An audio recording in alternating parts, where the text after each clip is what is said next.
78वें हिमाचल दिवस के शुभ अवसर पर मैं आज यहाँ उपस्थित सभी महानुभाव तथा प्रदेशवासियों को हार्दिक बधाई और शुभकामनाएं देता हूँ। यह पहली बार है कि जनजातीय क्षेत्र पांगी में पहली बार राज्य स्तरीय हिमाचल दिवस समारोह का आयोजन किया जा रहा है। आज का दिन हमारे लिए एक ऐतिहासिक दिन है। देश की आजादी के 8 महीनों के बाद सन 1948 को आज ही के दिन हमारा प्रदेश 30 छोटी बड़ी पहाड़ी रियासतों के विलय से केंद्र शासित चीफ कमिश्नर प्रोविंस के रूप में अस्तित्व में आया।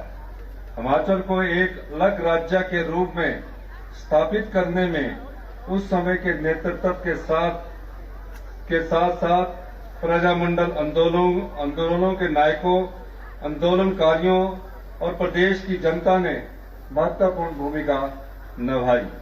हिमाचल दिवस के पावन अवसर पर मैं हिमाचल निर्माता और प्रदेश के पहले मुख्यमंत्री डॉक्टर यशवंत सिंह परमार सहित उन सभी महान विभूतियों के प्रति सम्मान व्यक्त करता हूं, जिन्होंने हिमाचल प्रदेश की एक अलग पहचान बनाने में अपना बहुमूल्य योगदान दिया।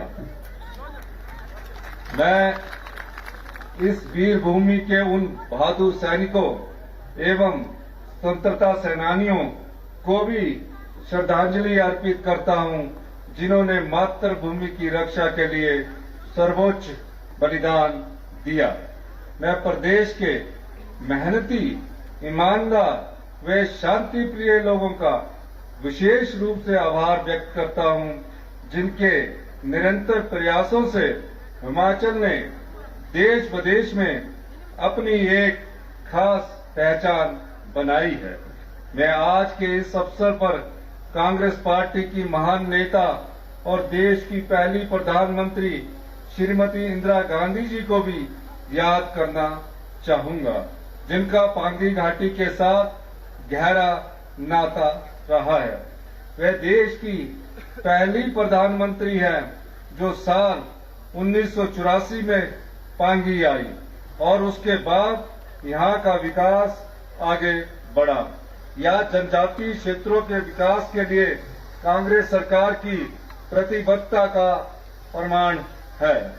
प्रदेश की वर्तमान कांग्रेस सरकार वर्ष 2027 तक हिमाचल प्रदेश को आत्मनिर्भर बनाने और वर्ष 2032 तक देश के सबसे समृद्धशाली राज्य के रूप में विकसित करने के दृढ़ संकल्प के साथ कार्य कर रही है।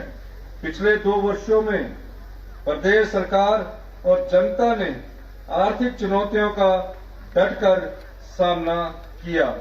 हमने कठिन वित्तीय स्थिति के बावजूद प्रदेश में विकास की गति को तेज किया है और इसके लिए अतिरिक्त वित्तीय संसाधन भी जुटाए हैं।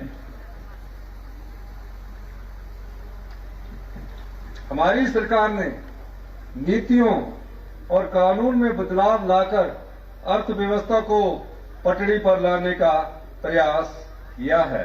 मुझे पूरा विश्वास है कि हमारे प्रयासों से हिमाचल की आर्थिक व्यवस्था में इस साल व्यापक सुधार देखने को मिलेगा। विधानसभा चुनाव के दौरान किए गए 10 वादों में से 6 वादों को पूरा कर हम जनता की कसौटी पर खरा उतरने में सफल रहे हैं। बाकी 4 गारंटियों को भी हम पूरा करने के लिए प्रतिबद्ध है। हिमाचल प्रदेश को समृद्ध और आत्मनिर्भर बनाने के लिए हमारी सरकार ग्रामीण अर्थव्यवस्था को मजबूती प्रदान कर रही है। प्रदेश में पहली बार दूध, प्राकृतिक खेती से उगाए गेहूं, मक्की और एवं हल्दी के लिए न्यूनतम समर्थन मूल्य दिया गया है। ऐसा पूरे देश में हिमाचल प्रदेश पहला राज्य है जो पूरे देश में इस प्रकार का समर्थन मूल्य देने में सक्षम है। महिला महिला स्वयं सहायता समूहों द्वारा तैयार किए गए उत्पादों की बिक्री के लिए हिमीरा ई कॉमर्स वेबसाइट शुरू की गई है। प्राकृतिक खेती कर रहे प्रदेश के 1,58,758 किसानों को प्रमाणित किया गया है। हमने निर्णय लिया है कि इस साल कृषि ऋण ब्याज अनुदान योजना शुरू की जाएगी ताकि बैंकों के माध्यम से वन टाइम सेटलमेंट पॉलिसी लाकर उन किसानों को लाभ दिया जा सके जिनकी जमीनें नीलामी के कगार पर आ गई हैं। इस योजना से वे अपने 3 लाख रुपए तक के कृषि ऋण चुका सकेंगे। इस नीति के अंतर्गत मूलधन पर लगने वाले ब्याज का 50% हिमाचल सरकार वहन करेगी। हमारी सरकार ने प्राकृतिक तरीके से उगाई गई मक्की का न्यूनतम समर्थन मूल्य 30 रुपए से बढ़ाकर 40 रुपए और गेहूं का 40 रुपए से बढ़ाकर 60 रुपए प्रति किलो किया है, जिससे हमारे लाखों किसानों को आर्थिक लाभ मिल रहा है। पहली बार प्रदेश में प्राकृतिक हल्दी का उत्पादन बढ़ाने के लिए सरकार कच्ची हल्दी 90 रुपए प्रति किलो की दर से खरीदने जा रही है, जिसे हिमाचली हल्दी के नाम से प्रमोट किया जाएगा। प्रदेश में आलू की फसल को बढ़ावा देने के लिए हम ऊना जिले में लगभग 20 करोड़ की लागत से पोटैटो प्रोसेसिंग प्लांट स्थापित करने जा रहे हैं। हमने पंजीकृत दूध समितियों को सुदृढ़ करने के लिए इन्हें मिलने वाली ट्रांसपोर्ट सब्सिडी को 1.5 रुपए प्रति लीटर से बढ़ाकर 3 रुपए प्रति लीटर करने का फैसला लिया है। हमने गाय के दूध का समर्थन मूल्य 32 रुपए से बढ़ाकर 45 रुपए किया था और जिसे अब 51 रुपए प्रति लीटर कर दिया गया है। इसी तरह भैंस के दूध पर समर्थन मूल्य 47 रुपए से बढ़ाकर 61 रुपए प्रति लीटर किया गया है।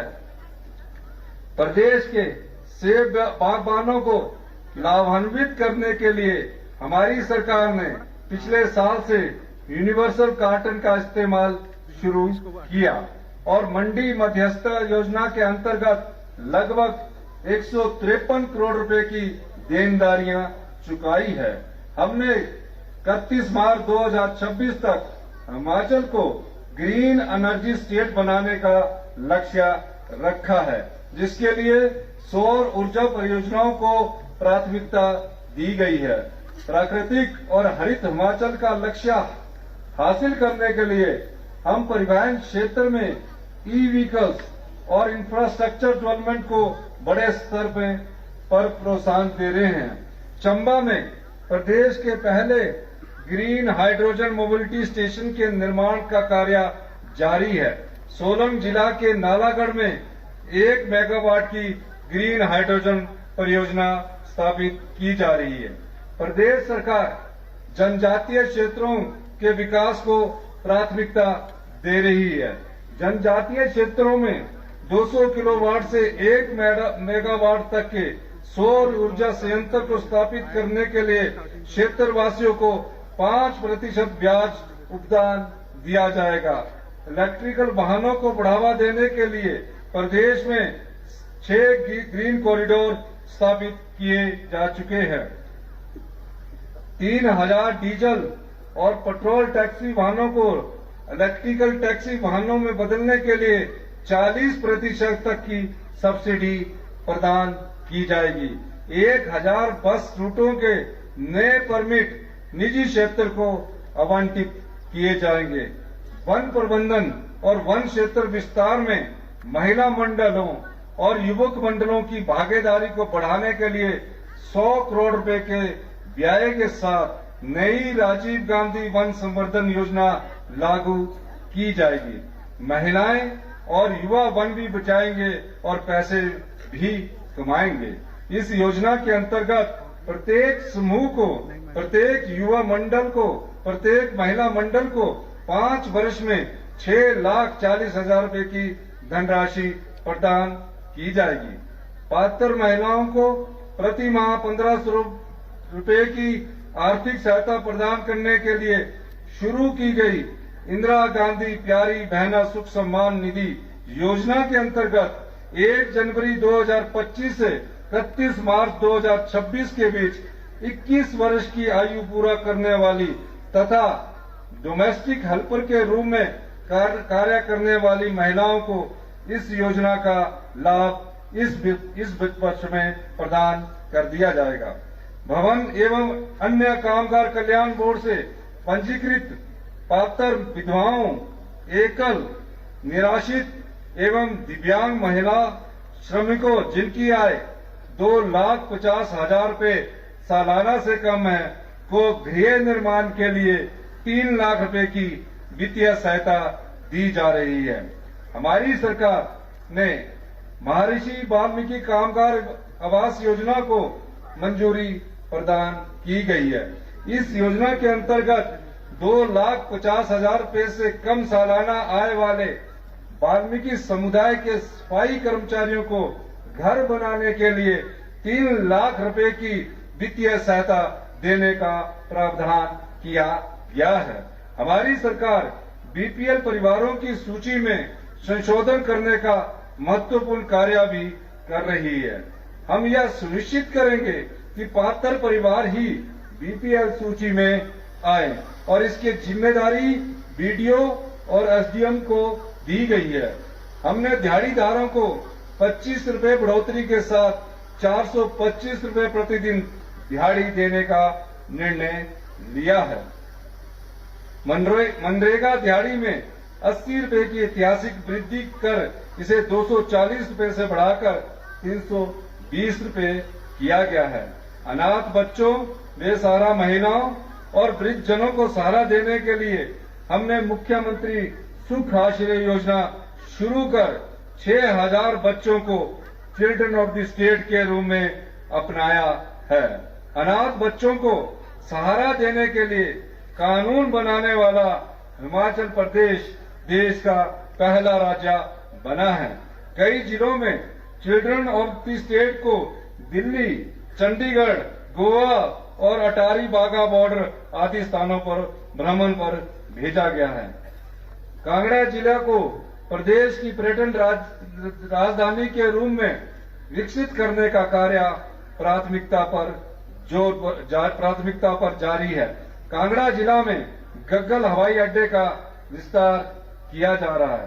प्रदेश सरकार ने लगभग 2,400 करोड़ रुपए की लागत से 2 चरणों में नए पर्यटन स्थल विकसित करने की योजना बनाई है। हमारी सरकार राजीव गांधी मुख्यमंत्री पर्यटन स्टार्टअप योजना लाने जा रही है, जिसके अंतर्गत गैर जनजातीय क्षेत्रों में जैसे कि पांगी, स्पीति, लाहौल स्पीति हिमाचली युवाओं को होम स्टेज और होटल बनाने के लिए ऋण पर 4% और जनजातीय क्षेत्रों में 5% इंटरेस्ट सब्सिडी दी जाएगी। पर्यटन क्षेत्र में बेहतर कार्य करने के लिए इंडिया टुडे ग्रुप ने हमारे प्रदेश को 2 श्रेणियों में सम्मानित किया है। बीड़ बिली को editor choice best adventure destination और धर्मशाला को बेस्ट माउंटेन डेस्टिनेशन पुरस्कार से सम्मानित किया गया है।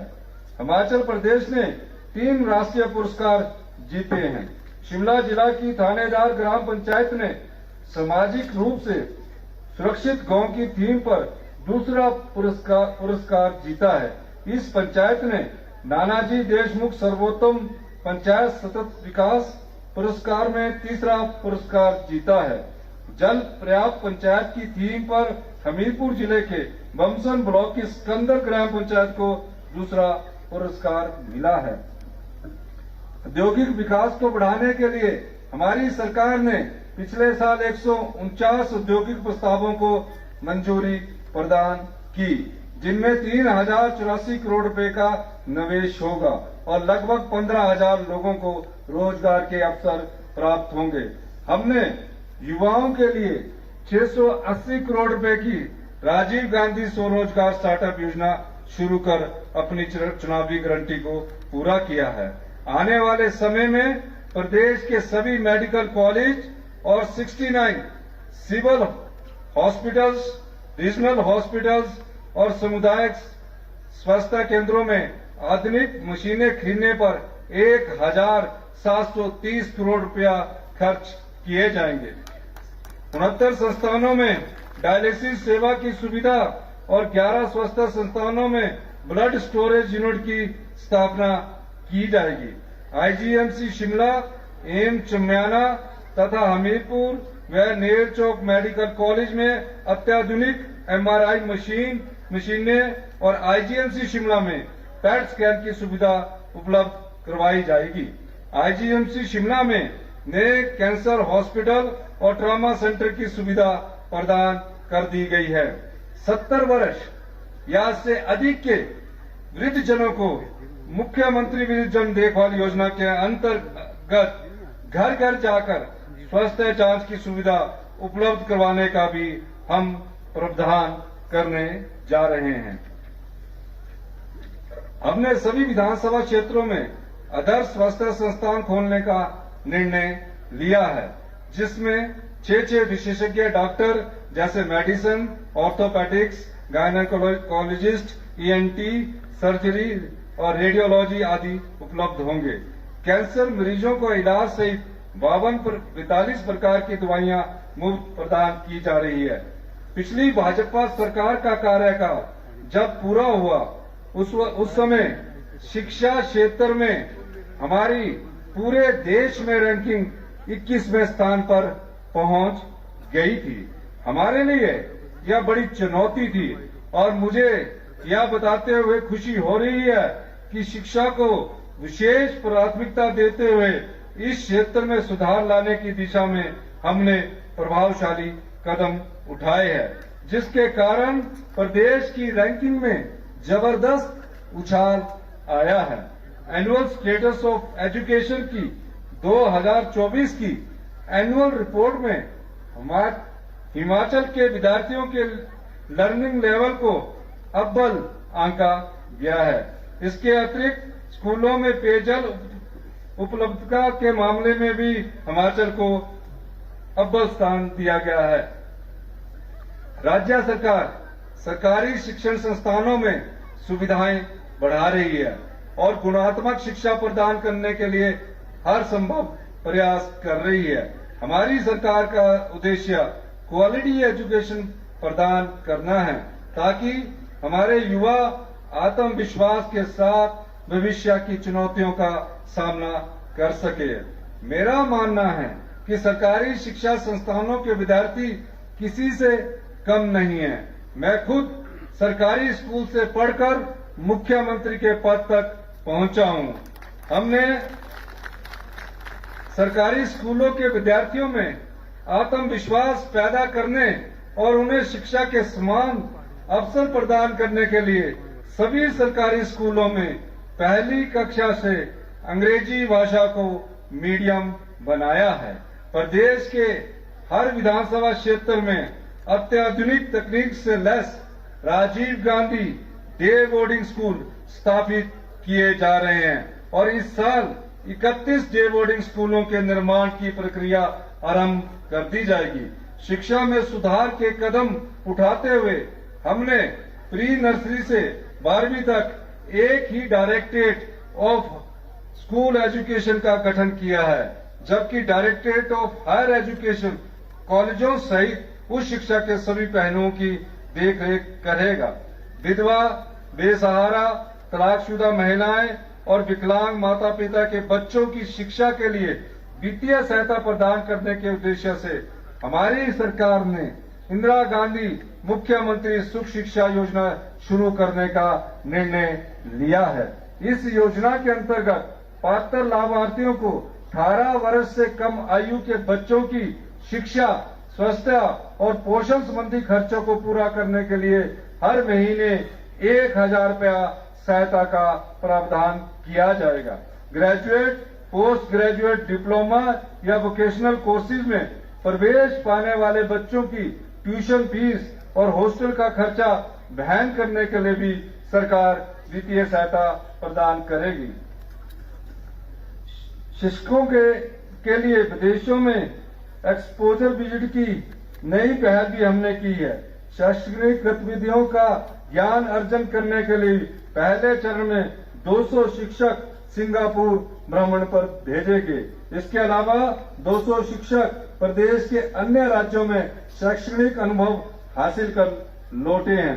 प्रदेश सरकार ने 50 मेधावी विद्यार्थियों को 11 दिनों के शैक्षणिक अध्ययन के लिए कंबोडिया और सिंगापुर भेजा और इस पहल की राष्ट्रीय स्तर पर सराहना हुई।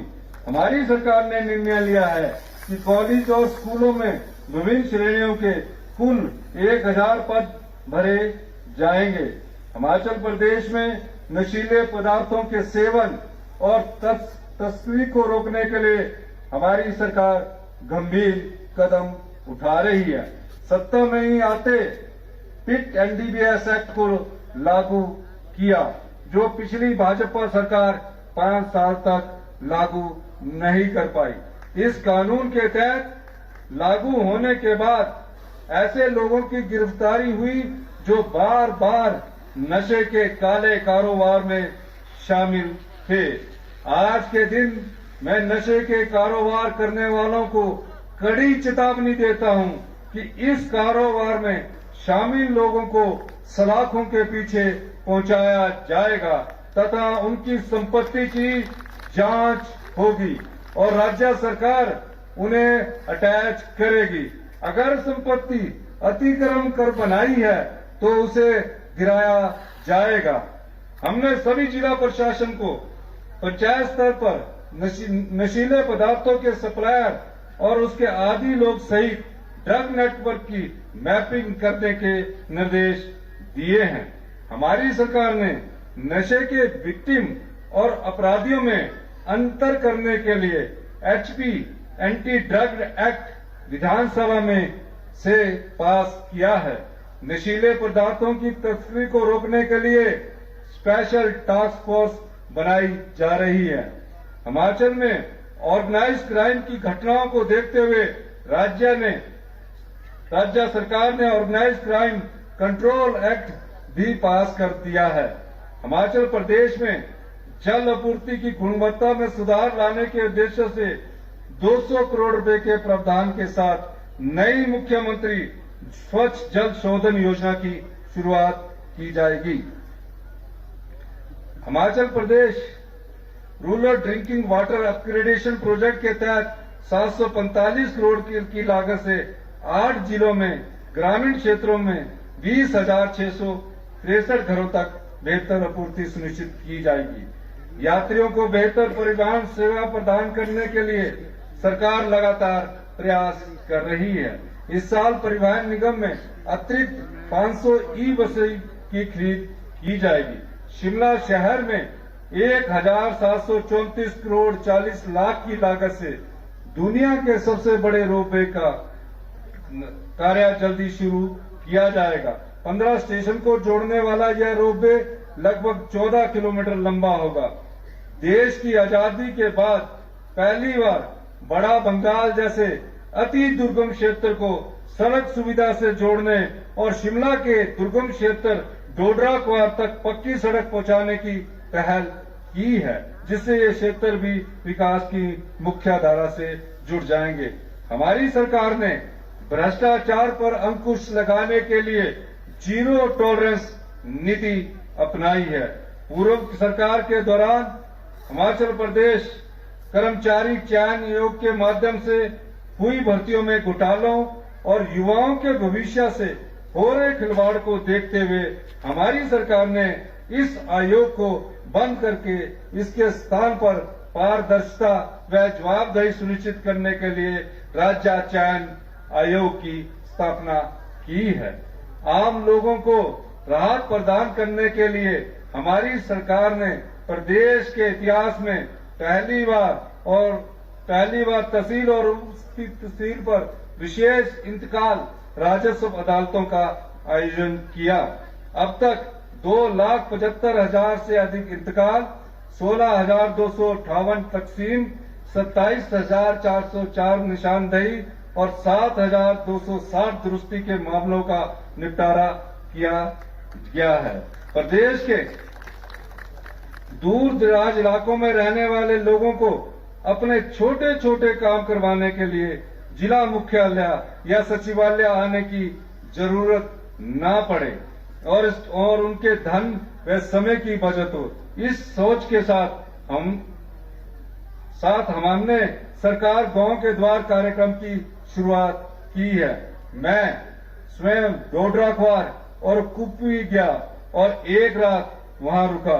हमारे मंत्रिमंडल के सहयोगी भी इस कार्यक्रम के माध्यम से जन समस्याओं का निवारण कर रहे हैं। भाइयों और बहनों, हमने अपने 2 साल के कार्यकाल में 42,000 से अधिक रोजगार के अवसर उपलब्ध करवाए हैं। इस साल विभिन्न विभागों में 25,000 भर्तियां की जाएगी। प्रदेश के विकास में कर्मचारी व अधिकारियों की भूमिका सबसे महत्वपूर्ण है। उनका कल्याण सुनिश्चित करने के लिए हमने पुरानी पेंशन ओपीएस बहाल कर उन्हें आर्थिक सुरक्षा प्रदान की है। प्रदेश के 1,36,000 एनपीएस कर्मचारियों को इस फैसले का लाभ मिला है। हमने पहले चरण में 1 जून से 70 वर्ष से 75 वर्ष की आयु वर्ग के पेंशनरों के बकाया एरियर का भुगतान करने का निर्णय लिया है। इसके साथ ही कर्मचारियों व अधिकारियों को उनके बकाया वेतन एरियर का चरणबद्ध तरीके से भुगतान किया जाएगा। 1 जून से प्रदेश के कर्मचारियों को 3% की दर से डीए की अतिरिक्त किस्त जारी कर दी जाएगी। अब तक राज्य सरकार ने 2 वर्षों में 14% डीए जारी किया है। अब तक राज्य सरकार ने 2 वर्षों में 14% डीए जारी किया है। भाइयों और बहनों, हमारी सरकार सभी वर्गों के कल्याण के लिए प्रतिबद्धता के साथ कार्य कर रही है। हमने स्थानीय नगर निकायों, पंचायत और पंचायती राज संस्थाओं के प्रतिनिधियों के दिए जाने वाले मानदेय में सम्मानजनक वृद्धि की है। इसके अलावा विकास योजनाओं में अहम भूमिका निभा रहे विभिन्न विभागों में कार्यरत मल्टीपर्पज वर्कर्स के मानदेय में भी ऐतिहासिक वृद्धि की गई है। अब मैं, क्योंकि ये पांगी के इतिहास में पहली बार हिमाचल डे मनाया जा रहा है। पहला हिमाचल डे हमारी सरकार बनने के बाद स्पीति में बनाया गया था। इस शुभ अवसर पर मैं पांगी की जनता को बहुत बहुत शुभकामनाएं देता हूं। और पिछले कल जब मैं आया, विभिन्न महिला मंडलों से मिला, विभिन्न लोगों से मिला और विभिन्न जगहों पर गया, मैंने कुछ अनुभव किया जिसकी घोषणा मैं आज पांगी के क्षेत्र के लोगों के लिए करता हूं।